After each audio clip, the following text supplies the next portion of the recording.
نظم عنوان دی کائنات چې خدای پیدا کړل نو خدای چا پیدا کړي د نظم عنوان دی حقیقت دی چې الله شته یو طاقت د ژوند په شا شته ستا وکیل یم خدایا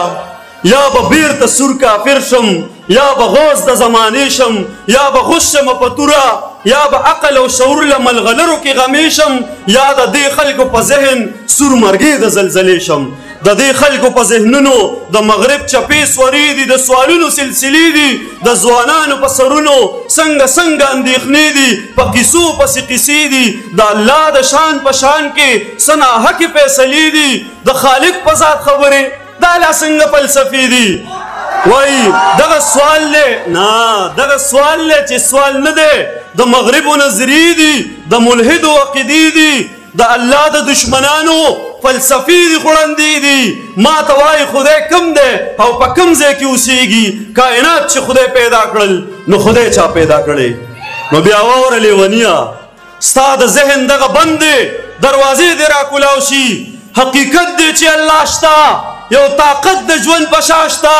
زما هغه خدای نه دی چې په غاړه ویزان وي چې سرخالی په تندي وي د سرو وینو ډکه ژبه په مخوکه یې پرته وي نه زما هغه خدای دی نه زما هغه خدای دی چې شیشو کې نمایش وي کلیسا کې راز وړند وي په لاسونو یې میخونه په سټک وهلی شوي نه زما هغه خدای دی چې د اور لمبې تې خیجي او یو څو وړانده کاڼه تې ستایش کوي تاویږي واوره لیونیه ستا د ذهن دغه بند دی دروازې دې راکولاو شي زما خدای د نور نه جوړ دی پکې مینه محبت دی مصور دی تخلیقکار دی یو قوت دی یو طاقت دی قل هو الله احد دی او بیا الله الصمد دی لم یلد ولم یولد دی زما خدای ژوند دی او احساس دی د سا رګ سره اوسېږي د چا سترګو کې غړېږي د چا وینه کې چلیږي د چا اوښکو کې بهیږي د مظلومو په سینه کې لکه زړه هسې درزېږي د مجنون مجنونیت ته د لیلا په اننګو کې لکه نوره سې پړه کېږي لکه ګل د باغچو کې خوشبویې ترې راخورېږي لکه فلسفو کې خدای نشته مسلو کې خدای نشته معاملو کې خدای نشته په حوالو کې خدای نشته که په عقل او دلیل شي او ته وایې خدای کم دی او په کم ځای کې اوسېږي واوره لیونیه ستا د ذهن دغه بند دی دروازې دې راکولاو شي چې دوه درې سمندرونه په کوزه کې نه ځایېږي نو دا دومره لوی الله به ستا په سر کې څنګه ځای شي چې دوه درې سمندرونه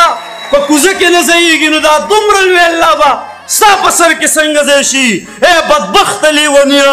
ته دې خپل عقل سنبال کا ستا شعور دې په بلا شي خپل دلیل دې ځان سره کا ما ظلمي په پټو سترګو او زما ناستو ملګرو بې دلیله خدای منلې ما د یو چا دومره بې کچه انتظار کړی دی ما د ګړۍ د ستن د هر ټکا شمار کړی دی تل مې د اوښکو په تسبو ذکر د یار کړی دی ما محبت په داسې ډول او سینګار کړی دی دا څه مزه ده چې په خوله شولې مزه هغه ده چې ما منت کړی او تا راته انکار کړی دی دا څه مزه ده چې په خوله شولې مزه هغه ده چې ما منت کړی او تا راته انکار کړی دی تا د جومات نه مقدسې څو نارې وهلي ما په بربنډو مخلوقاتو باندې کار کړی دی تا د جومات نه مقدسې څو نارې وهلي ما په بربنډو مخلوقاتو باندې کار کړی دی او څه په سلګو ډوبېږي د کنډو له سره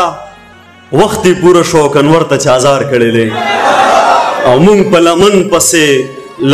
پسې لمن نیولې د حقیقت لټون مو تل په ورکه لار کړی دی